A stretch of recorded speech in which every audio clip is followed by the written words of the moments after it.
Hi everyone, my name is Emily, and I'm going to be talking about National Nutrition Month since it is coming up in March. So this year's theme of National Nutrition Month is Personalize Your Plate. So they've broken down National Nutrition Month into different categories this year so that we can talk about a few different topics, and I'm going to be talking about learning skills to create tasty meals. So the idea behind the Personalize Your Plate is that everyone eats different foods based on their food preferences, their culture, what food's in season, what food is available around them. But there are still ways to make your plate healthy no matter what foods you prefer or what foods you eat. So I'm going to start by discussing some skills to create some of these tasty meals.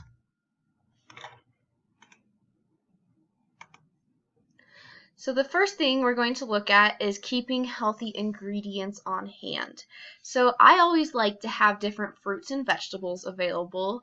My favorite are fresh fruits and vegetables, but because those items are perishable, I always make sure to have frozen fruits and vegetables on hand. I also like to use those in stir fries. Canned fruits and vegetables are always good as well. So if you do canned, it's good to look for the low sodium or no salt added vegetables in the fruit that's in 100% fruit juice instead of syrup. It's also good to keep some whole grains on hand. Some of these can include oats, spaghetti, that's whole wheat bread, whole wheat rice, maybe even some snack foods like popcorn without added butter. It's also good to have lean proteins on hand. So this can include poultry, fish, eggs, some plant sources of protein like peas, beans, and lentils. These peas, beans, and lentils also are pretty good for storage because they are usually dried, so they last a long time. Some low-fat dairy products are good as well, but again, those are perishable items. And then nuts and seeds. And it's also good to have spices on hand. That way you can flavor your foods. And also some sauces or condiments. So I always like to do teriyaki sauce or barbecue sauce with a lot of my meals. A lot of people like ketchup or mustard or mayonnaise. These can be used all the time to flavor foods.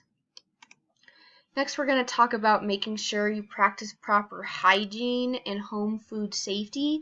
So always make sure to wash your hands before you start cooking, after you touch raw meat, fish, or poultry, or egg products, and then after you sneeze or cough. We also want to make sure we're always washing our produce before we use it. And it's good to follow FIFO, which is first in, first out. This way you make sure you use stuff before it expires. It's always good to make sure we keep food out of the temperature danger zone. So after you're done cooking, making sure you get stuff into the refrigerator right away and making sure stuff just isn't sitting out on the counter. Same with coming home from the grocery store. You want to get those foods put away right away. Also making sure we're cooking foods to the correct temperature. When we're grocery shopping, storing food, and preparing food, we want to make sure we're not cross-contaminating our foods. So keeping raw meats and eggs away from our produce. Using separate cutting boards is beneficial. Storing stuff on separate shelves in the fridge. And then also making sure that when we are storing leftovers that we're eating them in about 3 to 4 days so that they don't grow too much bacteria in the fridge. And this is a nice cheat sheet I like to look at to see the safe minimal internal temperatures of food. So as you can see, like beef and pork has to cook to 145 degrees. Any ground meats are 160. So again, this is just a good sheet to reference. We also want to make sure we're sharing meals together as a family if we can. So this includes sitting down maybe setting a couple days a week aside where everyone meets and eats dinner at the same time together, getting our kids involved in cooking. That way they learn how to cook, they learn about nutrition, and it's also shown that when kids are more involved, they're more likely to try the food that they helped prepare. It can also help to turn off all electronic devices, including televisions and cell phones, so that there's no distraction, and this helps us engage more in our meal and with each other. We also want to reduce food waste, so making sure we're repurposing leftovers and eating leftovers. This can be done by bringing leftovers to work for lunch. We can use leftovers to make salads or soups or sandwiches. It's also beneficial to look and see what you have in the house when you make a grocery list so that you know, oh, I don't need to buy any more of this because I already have it, and trying to decide what you need to use first.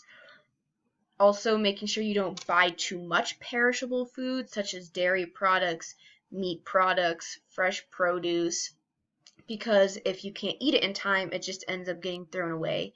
And then if you have food that's still good but you don't think you're going to eat it in time, you can always donate it to a food pantry as well.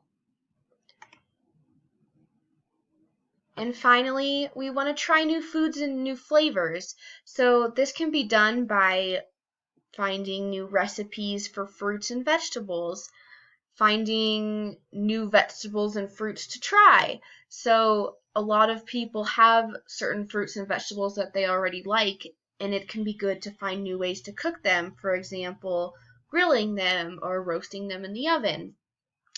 It's also good to try foods from different cultures. So right now, if you look at National Nutrition Month website, they have different recipes for foods from Latin America, foods from Eastern Asia, foods from India, foods from China, the Philippines, and the Middle East.